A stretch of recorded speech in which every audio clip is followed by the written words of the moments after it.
마태복음 5장 우리 42절 말씀 우리가 지난 시간 우리 앞의 내용들을 저희들이 함께 살펴보았죠. 오늘 42절 말씀 우리 같이 한 목소리로 같이 읽겠습니다.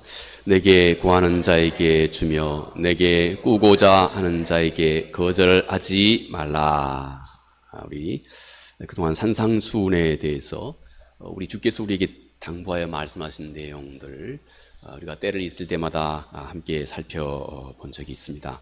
일부이지만 우리가 함께 지난번 살펴본 이 윗부분의 말씀의 내용, 이것은 하나님께서 우리에게 원하시는 마음이 무엇인지에 대해서 물론 다양하고 방대한 영역 그 중에 일부이지만 마치 매우 중요하고 핵심과 같은 내용 우리가 함께 다루어 보았죠. 오른편 뺨을 치면 왼편을 돌려대라. 또 누가 너에게 억지로 오리를 가자 하면 십리까지 기꺼이 그와 함께 가도록 하라 하는 이 말씀으로 대표됩니다. 주님은 이 말씀 안에서 세상이 절대 따라할 수 없는 진정한 하나님의 자녀들, 진정으로 하나님의 자녀들만이 이 세상에 드러낼 수 있는 매우 효과적인 하나님의 나라의 모습을 주께서 이 안에서 보여주고 계시는 것입니다. 자, 오른편 뺨을 치면 왼편을 돌려대는 이 사람. 자, 그런데 우리가 이 사람을 이 세상의 관점에서 우리가 한번 살펴본다면 이 세상에서는 이 사람 도대체 이해가 안 가는 사람이죠. 그저 멍청이에 불과합니다. 분명히 저는 반격할 수 있는 그 어떤 용기가 없기 때문에 그저 남이 때리는 대로 가만히 용기도 없이 그냥 멍청이처럼 가만히 그저 있을 뿐이다. 지극히 약할 뿐이다. 이렇게 세상은 생각한다 하는 것입니다. 이 세상은 이 말씀을 또 그저 문자적으로 그리고 물리적으로만 적용하는 그런 한계, 그것 외에는 아무것도 보지 못하고 있다 하는 것입니다. 자, 그런데 여러분, 오른편 뺨을 치면 왼편을 기꺼이 돌려대고 있는 이 사람을 영적인 차원에서 살펴보기 시작하면 완전히 얘기가 달라진다 하는 것입니다. 그 사람 안에는 이 세상 사람들이 가지고 있지 않은 어떤 독특한, 또 다른 어떤 독특한 특성을 그가 그 사람 안에 가지고 있다는 것입니다. 성서의 표현으로는 독특한 생명을 그는 그 안에 가지고 있다 하는 것입니다. 성경은 그것을 천국의 모습이라고도 그렇게 말씀을 합니다. 세상은 결국 이런 사람 앞에서 결국 세상은 깜짝 놀라게 된다는 겁니다.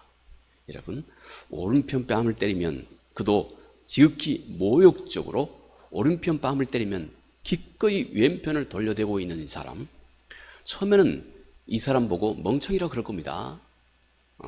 그런데 또 똑같이 이런 태도를 취하면 그러다 말겠지. 이쯤 잘 쳐줘도 잘 좋게 간주해줘도 이런 정도로 그러다 말겠지. 이런 정도로 생각할 것입니다. 또 똑같이 세 번째 똑같이 그런다. 아, 저 사람 되게 고집 세네. 되게 고집 세네. 저 안에 뭔가 있긴 있는 것 같아. 이런 정도로. 그런데 똑같이 네 번째 똑같은 행동을 취하면 이상하다. 저 안에 뭐가 들어있지? 하고 세상은 점점 그런 사람에게 관심과 눈을 기울이기 시작한다 하는 것입니다. 처음 본 태도이기 때문에 그렇습니다. 그리고는 세상은 곧 그런 사람, 그리고 그런 사람의 태도 앞에서 세상은 결국 감동하게 된다는 것입니다. 그리고는 아무리 그의 마음 중심이 완악한 사람이라 할지라도 진심으로 자기 앞에서 자기의 어떤 주장도 하지 않고 진심으로 다른 사람의 입장을 먼저 생각해 주고 있는 그런 사람, 그런 태도, 그런 마음 앞에서는 세상 사람들이 마음이 바뀌기 시작한다 이것입니다. 그런 사람 앞에 변화를 시작한다 하는 것입니다. 그런 조건도 아무것도 없는 일방적인 그런 사람 앞에서 세상 사람들은 점점 그의 마음이 녹아나기 시작한다는 것입니다. 아무리 완악한 사람이라 할지라도 그런 사람, 그런 태도 앞에서는 점점 그의 마음의 적대감이 녹아들기 시작한다는 것입니다. 그리고 결국은 아무리 해묵은 오랜 적대감이라 할지라도 결국은 그런 사람 앞에서라야 모든 것이 눈 녹듯이 다 사라지게 된다 하는 것입니다. 여러분, 바로 이런 그리스도의 생명, 곧 천국의 모습을 하나님을 알고 있는 그런 사람들, 유일하게 그 안에 예수 그리스도의 생명이 있는 하나님께 속한 사람들, 그들을 통해서 하나님께서는 이 세상 앞에 하나님, 곧 하나님의 나라의 무한하고 광대하신 하나님의 은혜를 그들을 통해서 세상에 드러내시기를 기뻐하고 원하고 계신다 하는 것입니다. 자, 여러분, 이제 우리 주님은 이 말씀 끝에서 오늘 바로 이런 사랑을 이 세상 앞에 가장 효과적으로 드러낼 수 있는 한 가지 길을 주께서 우리에게 말씀해 주고 있습니다.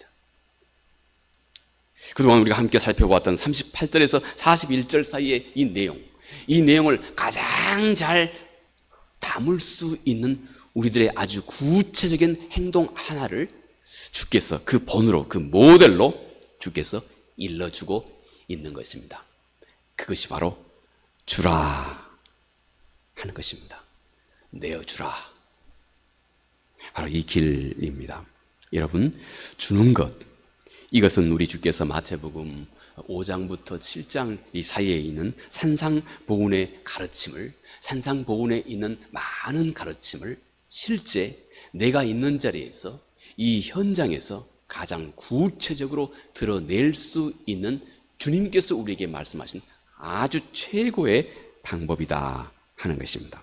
또 이것은 이 땅을 살아가는 하나님의 자녀들이 천국의 모습을, 하나님의 나라의 모습을 이 세상 앞에 가장 효과적으로 드러낼 수 있는 아주 좋은 본보기다 하는 것을 우리 주님께서 그렇게 말씀해 주고 있습니다. 자, 그런데 여기 주님께서 주라 이렇게 말씀하시는 것은 이미 함께 주의 말씀을 듣고 있는 많은 유대인들, 함께 둘러선 모든 유대인들은 그 안에 최소한의 공감대를 이미 그 안에 그들은 함께 형성하고 나누고 있는 것입니다. 왜냐하면 유대인들은 이 말씀, 다른 사람에게 적선을 베푸는 것, 뭔가를 베푸는 것. 제가 전에도 그런 말씀 드렸습니다. 처음 이스라엘 비행기를 한번 전에 성지순례할 때 한번 타봤어요. 그런데 이스라엘 비행기를 타자마자 좀 이제 출발하기 이전에 그 승무원들이 그 조그만 봉지, 이만큼만 이게 이만큼만 이렇게 자루 하나를 들고 다니면서 arms 이렇게 하고 다녀요. 적선하라 이 말입니다. 구제하라 그 말입니다. 네. 이 사람들이 당연시 여깁니다. 다른 사람에게 내어주는 것. 이건 이미 이 사람들의 삶 속에 아주 자연히 배어 있는 것이고, 그래서 이스라엘 국적의 비행기에서는 그들은 자기 일상 삶 속에서 이런 행동을 자연스럽게 하는 것입니다. 그래서 오늘 주님께서 주라, 다른 사람에게 뭘 주라 이렇게 주께서 말씀하신 이 말씀 속에는 이미 이스라엘이 신명기 15장에 말씀하고 있는 이 내용을 이들은 이미 다 공감하고 있는 겁니다. 신명기 15장 7절에서 11절 사이에 성경은 이렇게 기록을 하고 있습니다. 자, 너희가 사는 곳에서, 제가 요약해서 말씀합니다. 너희가 사는 곳에 가난한 자들이 있거든 반드시 손을 펴서 넉넉하게 주어라. 너희 주변에 가난한 자들이 있는 것은 너희로 하여금 자선을 베풀어서 너희로 하나님의 나라의 상급을 받게 하시는 하나님의 배려이시다. 그러니 너희는 너희 주변에 가난한 자들이 있거든 반드시 손을 펴서 넉넉하게 주어라. 특히 너희는 면전연이 가까이 왔다 해서 형제에게 주는 것을 거절한다거나 아니면 계산하고 인색한 마음을 가지고 형제를 대하지 말라. 이 내용입니다. 여러분, 여기에 면전연이라고 하는 것은 이스라엘 사람들은 7년 혹은 50년째가 되는 날은 안식년 혹은 희년 이렇게 불러서 그때 7년, 국가가 정하는 7년 그리고 50년째가 되는 이 해는 뭔가를 다른 사람의 뭔가를 내가 좀 넉넉해서 다른 사람에게 뭔가를 다 꾸어준 사람들은 이 7년째가 되면 이 꾸어준 것을 받아들이지 않도록 했습니다. 왜냐하면 저 사람은 어차피 약한 사람이기 때문에 7년이 되면 너가 꾸어주는 것을 다 없는 걸로 하라, 이렇게 하는 겁니다. 또 50년째가 되면 이는 더 크게 합니다. 땅까지 다 이제 그게 그저 주어라, 이렇게 하는 겁니다. 왜냐하면 레위기 25장 23절에 땅은 다 여호와 하나님의 것이다 하는 것이 이 이스라엘 하나님의 자녀들의 공통적인 신앙 고백이기 때문에 그렇습니다. 우리도 그렇게 고백하죠. 하나님, 모든 것이 하나님의 것입니다. 우리 그렇게 고백하지 않습니까? 자, 그런데 사람들이 이제 계산을 한다 이것입니다. 자, 국가가 정하는 7년이나 50년이 가까우면 내가 뭔가를 그 가까운 해에 뭔가를 이웃에게 꾸어주면 곧 못 받게 되지 않습니까? 그렇죠? 곧 못 받게 되기 때문에 7년 이 해가 가까워지는 때가 되면 사람들이 계산을 한다 이거예요. 그리고는 여러 가지 핑계를 대서 어려움 때문에 자기에게 뭔가를 꾸어달라고 오는 사람에게 거절을 한다 이것입니다. 왜냐하면 곧 앞으로 1년 후면 곧 못 받을 것이 뻔하기 때문에. 그런데 주께서는 너희가 진정으로 가난한 자들을 만나거든, 그들이 너희에게 뭔가 도움을 구하거든 너희는 이렇게 너의 선조들처럼 이렇게 계산하고 인색한 마음으로 하지 말라, 이렇게 말씀을 하는 것입니다. 이것이 곧 우리 주께서 말씀하신 내용입니다. 때문에 성경이 말하고 있는 주라 하시는 이 가르침 속에는 매우 중요한 교훈을 이 안에 여러분 이미 다 담고 있는 것입니다. 자, 먼저 이미 이 신명기의 내용을 유대 랍비들이 이 내용을 먼저 잘 요약해서 이렇게 가르치고 있습니다. 이것은 주님의 가르침 이전에 유대 랍비들이 이 신명기 15장의 내용 속에서 하나님의 뜻을 너희가 잘 구현할 수 있는 방법을 한 크게 4가지 정도로 유대 랍비들이 그렇게 가르치고 있는 내용입니다. 먼저는 너는 주는 일을 절대 거절해서는 안 된다 하는 것입니다. 그리고 랍비들은 거기에 이런 주석을 달아주고 있습니다. 랍비의 해석입니다. 너가 언젠가 누구에게 참 그가 힘들고 어려워서 너에게 진심으로 도움을 구하고 있는 어떤 사람을 너가 의도적으로 충분히 도울 수 있음에도 불구하고 의도적으로 거절했다면 언젠가 세월이 흐른 이후에는 반드시 너는 그와 내가 입장이 바꾸어지게 될 것이다 하는 겁니다. 이건 랍비의 각주입니다. 랍비의 각주. 그래서 너는 너가 거절했던 그 사람에게 똑같이 너는 구걸하는 그 자리에 너가 서게 될 것이다 하는 것입니다. 두 번째, 그래서 첫 번째 랍비는 이 성서를 가르치는 랍비들은 주는 일을 너는 절대 거절해서는 안 된다 하는 것입니다. 두 번째, 주는 일은 받는 사람의 필요를 넉넉히 채워줄 정도가 돼야 한다 하는 것입니다. 이 말, 아주 얼마나 이타적인 말을 하고 있는지 몰라요. 실제 제가 이 내용을 소개할까 말까 하다가 생각난 김에 소개를 드린다면 한 랍비가 이 내용을 가르치면서 이렇게 했다고 그럽니다. 랍비가 도와주는 사람이 있었습니다. 근데 평소에 랍비에게 지금 도움을 받고 있는 가난한 입장에 처해 있는 이 사람, 근데 평소에 이 사람이 상당히 귀족 계급에 있는 사람이었어요. 그래서 랍비는 너가 다른 사람에게 호의를 베풀 때는 그 사람 입장에서 그 사람의 필요를 채워줄 수 있는 때까지 해야 한다는 겁니다.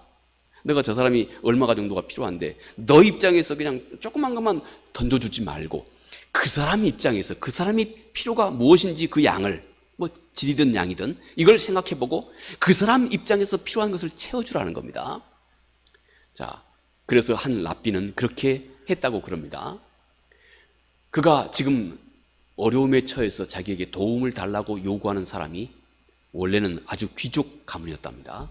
그래서 그 사람에게 넉넉하게 필요한 모든 것을 채워주고 그 사람을 말 위에 앉도록 해주고, 왜냐하면 평소에 그가 말 위에 앉아 생활할 정도로 부유했기 때문에 말 위에 그를 앉도록 해주고 자기는 그 앞에 노예가 돼서 말을 끄는 노예가 돼서 그를 봉사했다. 물론 이 얘기는 상당히 극단적인 그런 내용이고, 대부분 또 랍비의 가르침은 상당히 그 극단까지 그렇게 그들이 얘기하는 경향이 있어서 실제 생활 속에서는 생활에 실제 적용하는 데는 많은 소위 그 이견이 있었다고 합니다. 그런데 아무튼 도움의 정신은 너 입장에서 너가 할 수 있는 것만을 그 사람에게 돕지 말고 그 사람의 필요가 뭔지를 너는 꼭 생각해보고 그걸 고려해서 돕도록 하라 하는 이 마음입니다. 이 마음. 세 번째, 주는 일은 항상 은밀하고 사적으로 이루어지도록 해야 상대방의 체면을 손상하지 않게 된다 하는 것입니다. 여러분, 한 사람이 뭔가를 필요하다 합시다. 꼭 필요합니다. 그런데 그 사람에게 꼭 필요한 그것을 많은 사람 앞에서 그 사람에게 뭔가를 건네준다면 그 사람이 얼마나 수치심을 느끼겠느냐 하는 겁니다. 아, 저 사람이 저렇게 아주 곤란한가 봐. 이렇게 많은 사람 앞에서 오히려 수치심을 느낄 수 있지 않겠느냐 하는 겁니다. 그래서 너의 구제는 항상 은밀하게. 이건 우리 주님의 가르침도 그러하죠. 오른손이 하는 일을 왼손이 모르게.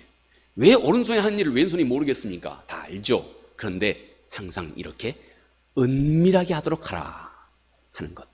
이것이 곧 랍비들이 가르친 또 신명기 15장에 관련된 구제에 관한 랍비들의 가르침입니다. 그래서 네 번째, 이렇게 돕는 그 일은 그 안에 항상 너의 진심과 정성이 담겨져 있어야 한다 하는 것입니다. 자, 여러분, 오늘 그런데 오늘 주님께서 주라 하시면서 왜 이렇게 우리 주님은 이 주는 이 일, 이전에 제가 말씀드린 랍비들이 이미 얘기한 이 내용까지도 주님은 다 포함하고 지금 말씀하고 계시는 것입니다. 자, 우리 주님께서 다른 사람에게 베푸는 주는 이 일이 왜 그토록 중요하다고 주께서 말씀하실까요? 오늘 우리가 잠깐 몇 가지만 함께 생각해 보는 겁니다. 먼저, 주는 일, 다른 사람에게 베푸는 이 일은 그 안에 하나님의 자비하심을 가장 잘 반영할 수 있기 때문이다 하는 것입니다. 하나님의 자비로우심을 가장 잘 반영할 수 있기 때문에 그렇다는 것입니다. 여러분, 주님은 산상보훈에서 하나님의 인자와 긍휼과 자비를 주께서 끊임없이 드러내 일러주고 있습니다. 이런 하나님의 성품 중에 조건 없이 다른 사람에게 풍성하게 베풀어 주는 것, 이것은 하나님의 그 많은 성품 중에 어찌 보면 가장 기본적이고 가장 중요한 성품이다 하는 것입니다. 그래서 우리가 다른 사람에게 무엇이든지 진심으로 주는 것은 나를 통해서 하늘 아버지의 자비와 긍휼과 사랑, 그분의 은혜를, 내가 그분에게서부터 받은 이 조건 없이 받은 이 은혜를 우리는 가장 잘 드러내는 일이다 하는 것입니다. 가장 잘 이 세상 앞에 우리가 이미 받은 것을, 그리고 하나님 그분의 성품, 됨됨이를 가장 잘 드러내 주시는 것이다 하는 것입니다. 우리가 다른 사람에게 무엇이든지 진심으로 주는 것은 이 땅에서 하나님의 영광을 세상 앞에 밝히 드러내는 일이 된다 하는 것입니다. 사람들이 우리를 보고 우리가 섬기는 하나님을 가장, 그분이 어떤 분인지를 가장 잘 이해하고 알게 된다 하는 것입니다. 하나님은 만물을 지으셨고, 그리고 그것을 우리 모두에게 하나님께서는 거저 조건 없이 다 내어주셨습니다. 여러분, 이것이 곧 하나님의 모습입니다. 하나님은 독생자 예수 그리스도를 우리에게, 우리의 구원을 위해서 조건 없이 다 내어주셨고, 예수 그리스도께서 또 하나님의 나라로 다시 승천하신 이후에는 곧 그리스도의 영, 혹은 하나님의 영, 혹은 성령을 또 우리에게 하나님은 모두 다 내어주셨습니다. 그래서 우리 안에 곧 하나님의 영이 우리와 평생 동행하도록 해주셨습니다. 그는 또 우리에게 수많은 언약을 주셨고, 약속을 주셨고, 그리고 약속에 대한 보증과 성취와 응답, 이 모든 것을 다 하나님께서는 우리에게 내어주셨습니다. 하물며 우리가 평소에는 잘 생각하지도 않는, 제가 예전에 성경 공부할 때 그런 말씀을 드린 적이 있죠. 요한복음 1장 1절의 태초에 말씀이 계셨다. 이 말씀이 하나님과 함께 계셨으니 이 말씀이 곧 하나님이시다. 이게 요한복음 1장 1절에 요한이 사용하고 있는 이 말씀이라고 하는 것, 곧 하나님 자신이라고 요한이 소개하고 있는 이 말씀이라고 하는 것이 요한복음 그리스 언어의 성서 원어죠. 이 말은 로고스 이렇게 표현합니다. 로고스. 그런데 이 당시 히랍 사람들이, 그리스 로마 사람들이 로고스라고 하는 것을 어떻게 이해하고 있었냐면 이런 거예요. 강물이 흐르고 있는데 그 강물에 내가 발을 풍 담궜다가 잠시 후에 몇 초 후에 똑같은 강물에 다시 그 물을, 내 발을 그 강물에 다시 담근다 해도 나는 절대 똑같은 강물에 내 발을 담근 것이 아닙니다. 왜 그럴까요? 강물이 흐르기 때문에, 흘러가고 있기 때문에. 히랍 사람들의 생각은 이겁니다. 세상의 모든 것은 이렇게 항상 변해가고 있다는 겁니다. 한번 보십시오. 그 사람들의 생각이 얼마나 합리적인지 한번 생각해 보십시오. 여러분 주변에 변하지 않고 있는 것이 있나 한번 보십시오. 모두가 다 진짜로 살펴보면 끊임없이 변하고 있습니다. 그러면 그 사람들의 생각은 이겁니다. 변하고 있는 것은 절대 안정을 취할 수가 없다는 겁니다. 끝없이 변화하고 있는 것은 불안정뿐이다. 불안정. 안정이 없다. 안정을 변하고 있는 것은 찾을 수가 없다는 것입니다. 그런데 그럼에도 불구하고 우리는 왜 이렇게 모든 것이 변하고 있는 이 세상 속에서도 우리는 왜 안정감을 누리고 사느냐? 하나님 때문이라는 겁니다. 하나님이 계셔서 그렇다 이것입니다. 하나님이 계셔서 불안할 수밖에 없는 이 변하고 있는 세상 속에서도 하나님 그분으로 인해서 우리 인간은 평강과 안정을 누릴 수 있게 된다 하는 것입니다. 여러분, 바로 이 하나님, 우리를 이토록 우리가 알지도 못하는 영역 속에서도 우리의 참다운 평강과 안정과 샬롬을 우리에게 보이지도 않는 영역 속에서 끝없이 보장해 주고 있고 우리 삶을 지켜주고 있는 부분들, 얼마나 우리는 그분의 그 무한한 은혜와 능력 아래 살고 있는지 모릅니다. 하나님은 이 모든 은혜를 주셨고 또 우리로 하여금 그분을 신뢰하고 그 안에서 힘을 얻을 수 있는 믿음을 주셨고 그리고 그와 함께 우리에게 영원한 생명을 하나님께서 우리에게 주셨습니다. 그의 모든 섭리는 다 이렇게 주는 것으로 시작되고 주는 것으로 이루어져 가고 있고 주는 것으로 성취되고 있습니다. 이것이 우리 주께서 말씀하신 준다고 하는 겁니다. 주는 것입니다. 주는 것 속에는 하나님 그분의 모습을 가장 잘 드러내고 있다는 것입니다. 하나님 그분의 섭리를 가장 잘 드러내고 있다는 것입니다. 그러므로 하나님의 자녀가 조건 없이 다른 사람에게 호의를 베푸는 그 자리에는 우리가 알지도 못하는 하나님 그분의 성품이 이 세상에서 가장 밝게 드러나게 된다 하는 것입니다. 하나님 그분의 긍휼과 은혜와 자비를 이 세상에서 가장 효과적으로 드러내는 길이 된다 하는 것입니다. 여러분, 주는 일 이 안에 하나님의 모습이 그토록 잘 반영되어 있습니다. 우리도 그분과 똑같이 함으로 우리의 착한 행실을 보고 세상 사람들이 하나님을, 하늘 아버지를 보게 하도록 하라 하는 것, 이것이 주는 것, 이 주께서 말씀하신 이 말씀 속에 담고 있는 의미입니다. 두 번째, 주는 이 일을 통해서 이 땅에 천국이, 이 땅에 하나님의 나라가 이루어지고 있기 때문에 그렇습니다. 여러분, 한 사람이 이기적으로 자기 자신의 것이라고 생각하고 점점 더 이것을 더 많이 그것이 무엇이 됐든지 간에, 그것이 물건이 됐든지 간에 재물이 됐든지 간에 뭐 권력이 됐든지 간에 명예가 됐든지 간에 무엇이 됐든지 간에 그것이 마땅히 자기 것이라고 생각하고 점점 더 많이 취하고자 하는 것, 성경은 이것을, 사도 바울은 디모데후서 3장에서 우상이라고 말합니다. 우상 숭배하는 것이라고 성경은 그렇게 말을 합니다. 그런데 여러분, 성경에서 그 우상은 반드시 자기를 쫓아 자기를 따라오는 모든 자들, 자기를 숭배하는 자들을 반드시 우상은 징벌한다고 하는 것, 파괴한다고 하는 것, 우상은 자기를 숭배하는 모든 이들을 반드시 파괴하고 배반한다고 하는 것을 잊지 말아야 됩니다. 시편 115편의 4절 8절, 또 이사야 44장 9절 11절, 우상을 따르는 자는 반드시 우상으로부터 배반을 받게 된다고 하는 것이 성경의 가르침입니다. 결국 이렇게 이기적으로 자기 자신의 것을 점점 더 취하고자 할 때, 여러분, 그 안에는 다툼과 수치와 사망, 불화만 가득한 세상이 된다 하는 것입니다. 그래서 사람이 이기적으로 자신의 것을 더 취하려고 하는 곳에 파괴가 있습니다. 갈등이 있습니다. 싸움이 있습니다. 불화가 있고 전쟁이 있습니다.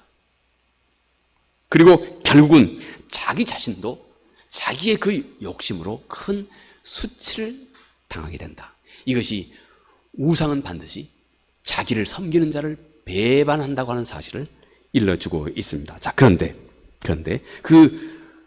그것과 반대되는 것, 오늘 주께서 말씀하신 끊임없이 자신을 내어주는 그 모습은 반대로 그를 통해서 천국을 이 세상에 드러내 보인다 하는 것입니다.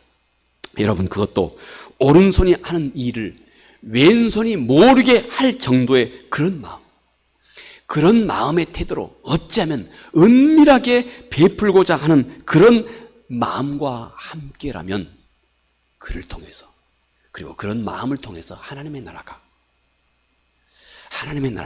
너무나 아름답게 이 세상에 향기와 빛이 되어서 이 세상에 아름답게 그와 함께, 그리고 그 사람의 그런 태도와 함께 이 세상에 드러나게 된다 하는 것입니다. 이것이 여러분, 주는 것이 가지고 있는 그 능력입니다.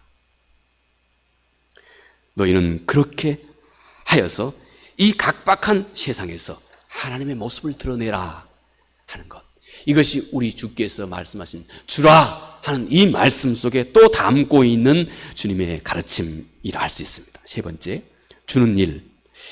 이 일은 곧 천국에 나의 영원한 보화를 쌓는 일이기 때문에 그렇습니다.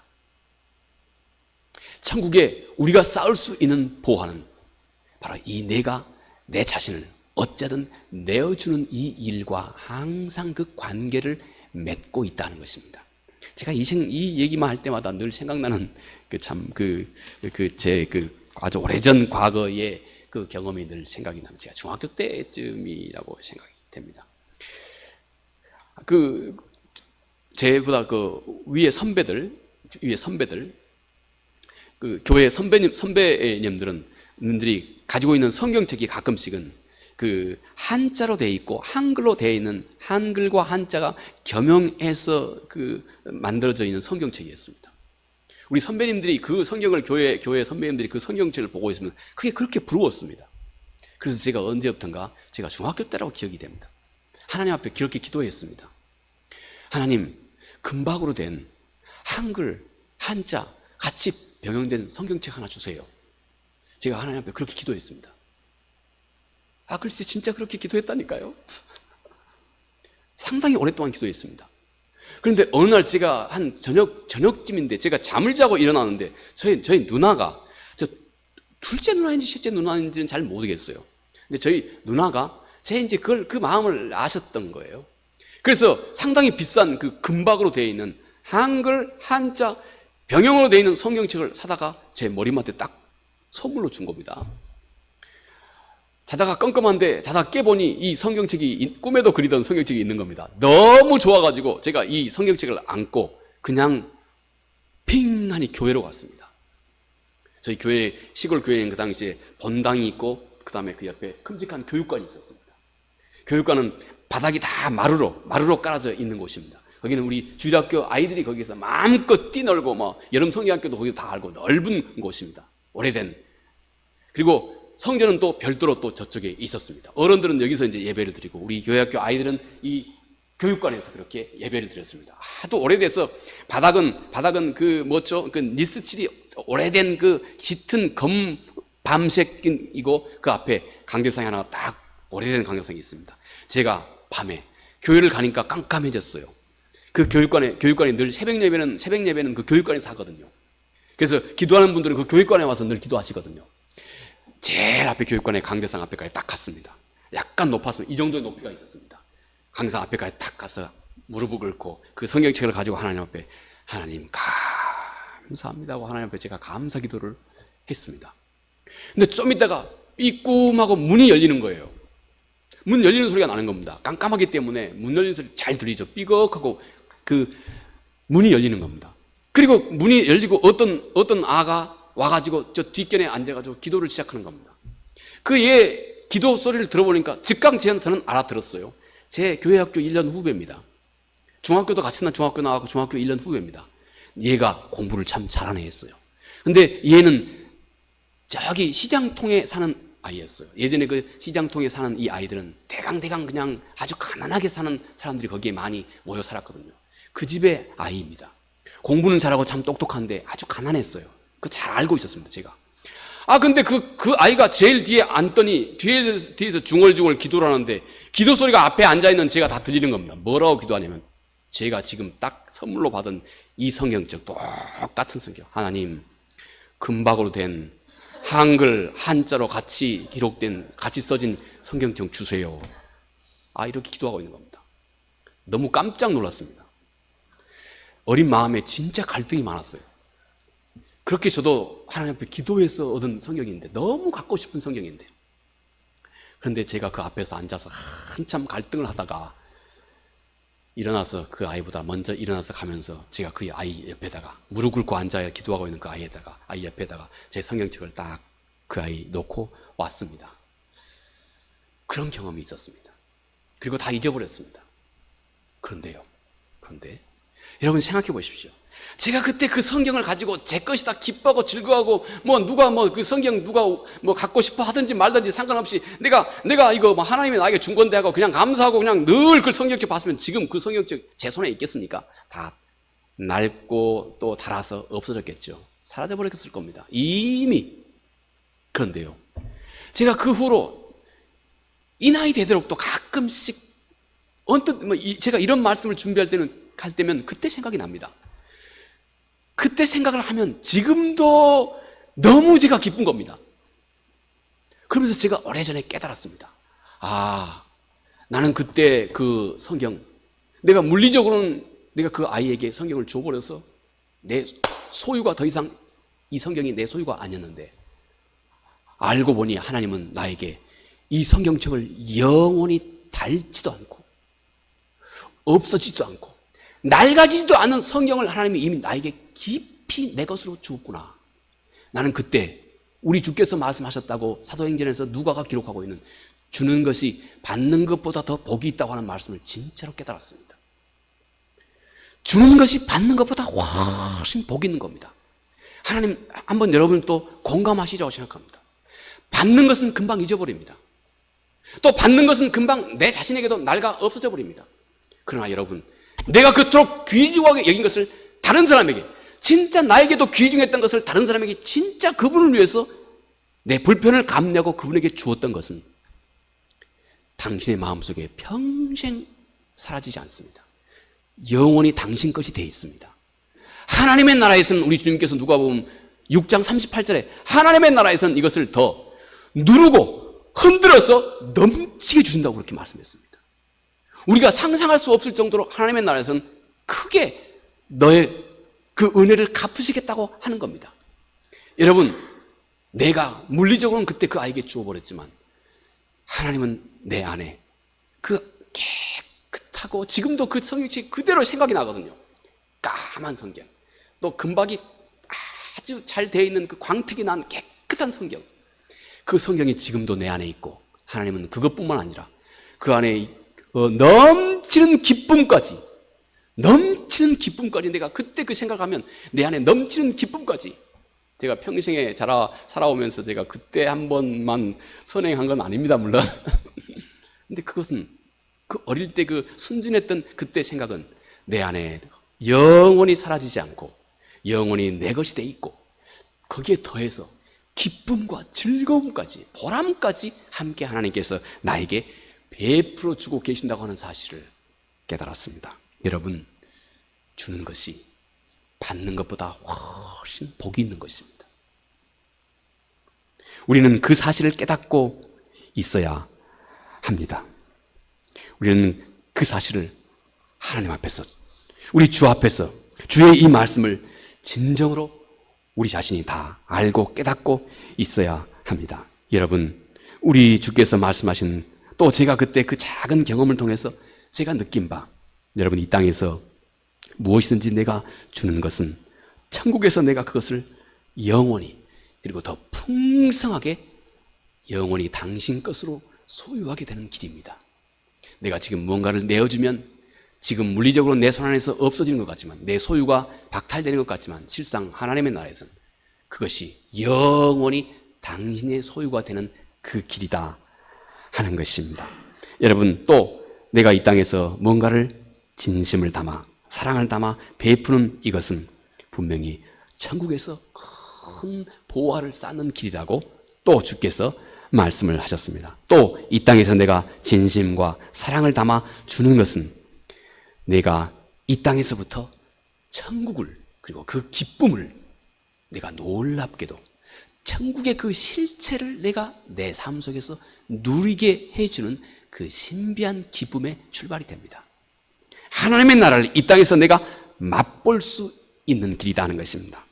사랑을 맛보고, 평강을 맛보고, 보람을 맛보고, 기쁨을 맛보고, 순종의 그 즐거움을 내가 맛보게 되고, 이 모든 것이 여러분 주는 것과 함께 나에게 다가오는 선물이다 하는 것입니다.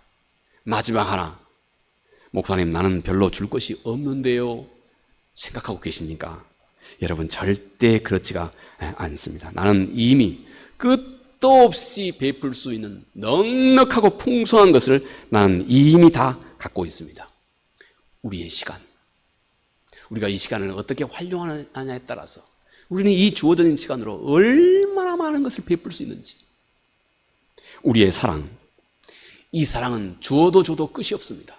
이 사랑은 주면 줄수록 더 사랑은 깊어지고 깨끗해지고 거룩해지고 진해집니다. 이것이 우리의 사랑입니다. 우리의 관심, 얼마나 풍성하게 우리는 이미 가지고 있습니까? 우리의 따뜻한 배려, 우리의 또 진심 어린 위로의 또 말 한마디, 우리의 웃음 한 번, 우리가 진심으로 위로하고 격려하는 다른 사람에 대한 따뜻한 웃음 하나, 미소 하나, 얼마나 우리는 풍성하게 가지고 있습니까? 또 우리의 진심 어린 용서의 말 한마디, 얼마나 놀라운 선물입니까? 또 우리의 진심 어린 우리의 안부 전화 하나, 그리고 거기에 더하면 우리가 안고 있는 영원한 생명에 이르는 이 복음, 구원의 소식, 나누어줘도 끝이 없는 풍성한 것을 여러분 우리는 이미 끊임없이 이미 풍성하게 다 가지고 있는 것입니다. 우리가 가지고 있는 것은 마치 웅덩이와 같아서 퍼주면 또 채워지고, 퍼주면 또 채워지고, 퍼주면 더 맑은 물로 또 채워주는 것이 여러분 우리가 이미 갖고 계신 하나님이 우리에게 주신 풍성함입니다. 자, 오늘 우리 주께서 말씀하신 주는 일, 주는 것 말입니다. 이 일은 우리 주님 자신의 모습입니다.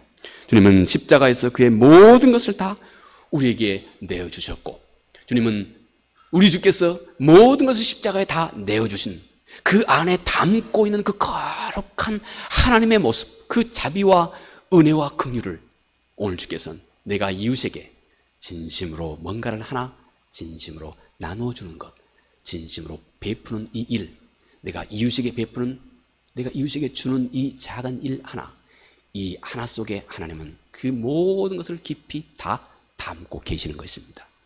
이 은혜가 우리 속에 더 깊어지시기 바라고, 이 기쁨도 더 깊어지시기 바랍니다. 은혜로우신 아버지 하나님, 고맙고 감사합니다. 주님은 주라 말씀하셨습니다. 주님, 이 안에 얼마나 하나님의 그 풍성한 은혜를 우리는 담고 있는지, 너에게 구하는 자에게 주고 내게 꾸고자 하는 자에게 거절하지 말라. 주여, 주의 이 말씀이, 또 우리가 주의 이 말씀을 행할 수 있는 것이 얼마나 큰 은혜와 복이고 특권인지, 그 기쁨을 이제부터는 우리가 풍성히 누릴 줄 알게 도와주시옵소서. 예수님 이름으로 기도합니다. 아멘.